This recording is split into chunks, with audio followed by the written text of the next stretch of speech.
1 Corinthians 10 discussion. What stands out to me is the theme, first of all, which is taking other people into consideration. We start out with food sacrificed in idolatry. Paul's causing verse 8, causing 23,000 of them to die in a day. He's referring back to the Baal of Peor. Peor. P-E-O-R. Which is, hold on, I'm pulling up the Numbers 25, 1 through 9, which is Israelite men began sleeping with the Moabite women. The sex was tied to pagan worship. Israel fell into idolatry. A plague broke out. 24,000 people died. That's what he's pointing at. It was while they were still in the wilderness. We've studied and talked about this before. Sex wasn't necessarily looked at it the same way as what we look at it today. It was, some people do, it was very much a ritual, a power play, an oppression of people. The ancient Near East people, their understanding of sexuality was passions. Passions would inflame within you. It wasn't understood as an identity necessarily. They weren't probably wearing socks like this that say, "These stay on for sex." Those are really worn socks. Where are these from? These are from Shine Misty. Consideration.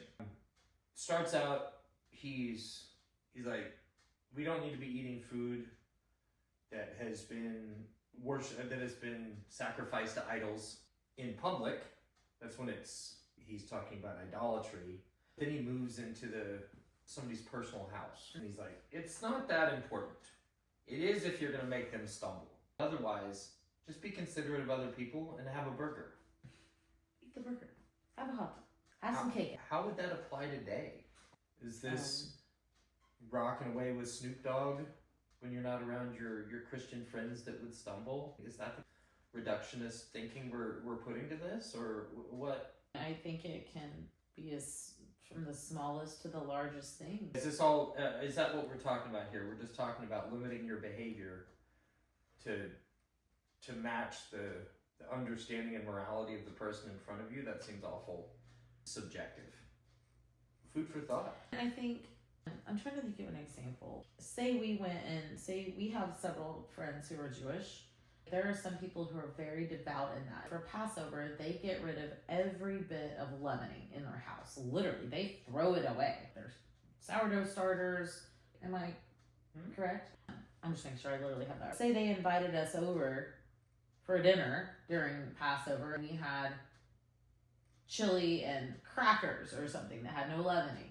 We were like, well, where's the cornbread? We always have cornbread. How dare you not have cornbread? Really, you think that? And we start going against what they are, whether or not we believe that is a necessary law for them to follow, even though I personally have found the freedom in Christ that I understand it's not about an ingredient for me, that the ingredient in my home is not what's affecting my heart. I respect and understand the symbolism that carries for them in their faith.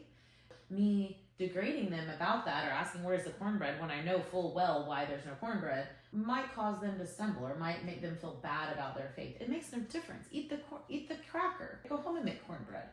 And in the same turn, when I have come to a better level of understanding and know someone maybe who believes that comes to my house, maybe I don't serve them cornbread because I understand that. I can have respect for that. Maybe that's an example. No, I get the example. But Is that no, the question? Like, is that the purpose of? Is that the purpose of this? Is just to put us in that mindset? I think because look at how much we freaking nitpick each other over everything, every little thing, especially like fundamentalist churches where it's like how you wear your hair and how do you have a skirt that shows your calf, or there's just so many little tiny nuanced rules that is trying to control people. It has nothing to do with God or freedom or anything. Yeah. It has nothing to do with anything at all, other than some stupid human custom that we made up. There's a real picture here of not taking control of someone else and not making them stumble. More importantly, I think this this is a call to maturity. In verse 30, whether you eat or drink or whatever you do it all for the glory of God. Don't give offense to Jews or Gentiles or to the church of God. We've talked a lot about, I actually started listening to a book about taking offense and how it's such a root of sin in our lives, just pride of being offended over every little thing. I think once you've reached kind of this level of maturity of understanding it's not about this thing or this food, this circumcision or what you're wearing or how you speak or what, it's not about any of that. Once you get down to not being offended, like Paul was not offended when he was with someone who was Jewish. He, in a way, he chameleoned himself to be who they needed him to be without changing who he was, who his identity was. Met them where there's a difference in meeting someone where they are. He's come to this place where he's not offended anymore. He's calling us to a level deeper in verse 32. Don't give offense. Not only don't you get offended, also try not to give offense, because other people have not come to this level of maturity that they need to know on how not to get offended. So try not to offend them. Work with them. Find the commonality. Find a way to make it work. Not a way to not make it work. I think Paul, part of what he's doing is he's showing that he's also telling the Corinthians not to get too prideful with that.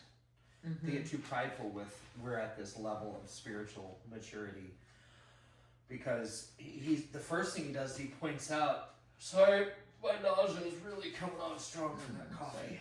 He's pointing out that the Israelites had direct access to God. They had a cloud by night. They had a cloud by day and fire by night. They still tripped over their own 2 feet. I think he's trying to tell them, you have this understanding. You were led through all of this. At the very end of 10, he says, I do what is best for others so that many may be saved. You're good. I'm so sorry. I'm just talking for me. I know. He's like, shut up, I'm nauseous. We do what's best for others so many may be saved. When we're out offending and making rules and tripping people up, that's not how we help people. It's not how hope is offered.